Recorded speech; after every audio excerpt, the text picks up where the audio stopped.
The Peel Godred branch was getting an extreme overhaul on the line. Passenger and freight services were expanding way too fast for the yards and stations at either end to maintain. Mr. Melvin decided right there and then that it was best to expand the line from Peel Godred to Crovan's Gate for transfers from goods and passengers. But there was just one problem. There weren't enough engines to help with the project, so Mr. Melvin called on a diesel from the mainland, much to the engine's dismay.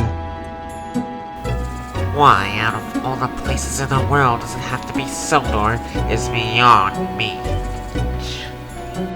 Complained Spam Can. He soon arrived at Kildane Station, still complaining. Well, you must be Spam Can. You watch your mouth when you speak to me. That's D199 to you. That's not what I heard from Henry.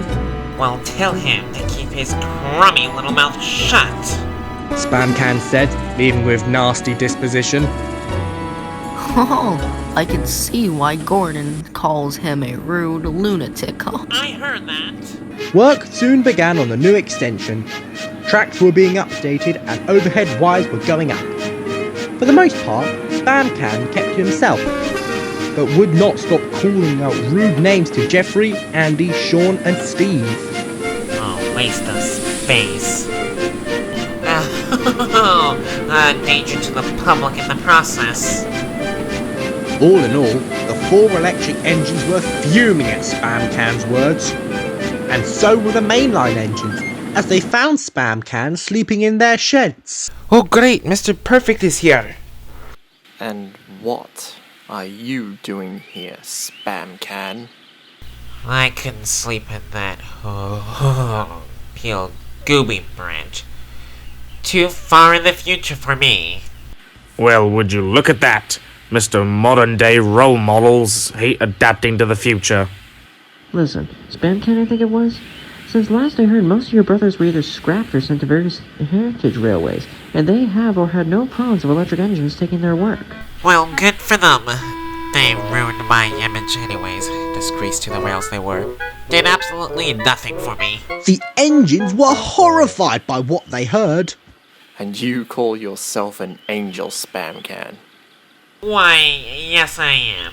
As you could tell, I am still modern even for this time period.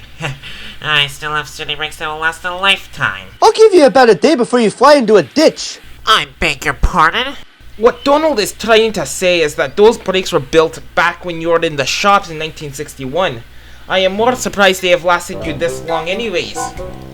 Oh, stuff and nonsense. I can manage just fine with the brakes I have, even with a heavy goods train. Is that so? You don't say. Yeah, we tried to get him to change his mind and opinion, but to no avail. Take care if he's going to start ranting about his sturdy brakes. Oh, all I can say is that I might have an idea to teach Wincan a lesson he forgot.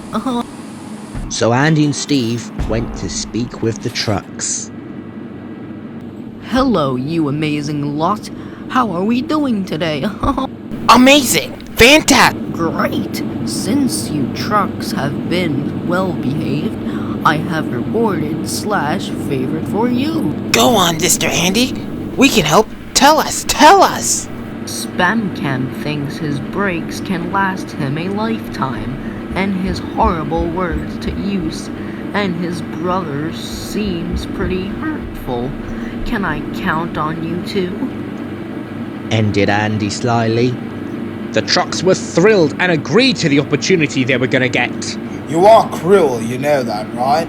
Well, I know. When Spam Can arrived at the yards, he was surprised to find loads of trucks waiting to be taken to Crovan's Gate. Murdoch told us you can handle heavy trains with brakes of your time. Why, I can manage. Well, if that is the case, then this heavy lot needs to be at Crovan's Gate. Could you please take it? Spam Can looked at the train and chuckled nervously. Yes, of course. I will gladly take it. And Spam Can chortled off.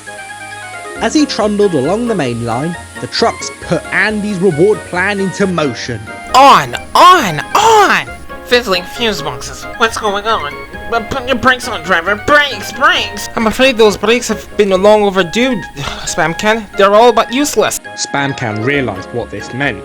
Without brakes, he became a runaway. Oh my, help! Help! Help! Help! Spamcan cried, but it was no use. No one could hear him. Suddenly, to his horror, there was a sharp bend.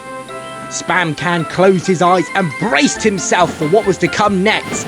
Oh, I can't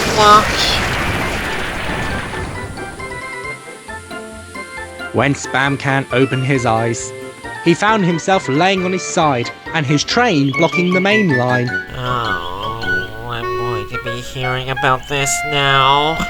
Mr. Melvin was just about to board his private coaches when he got the call. I knew this would happen. Tell Arthur to bring Rocky and over to the site and we'll meet them there.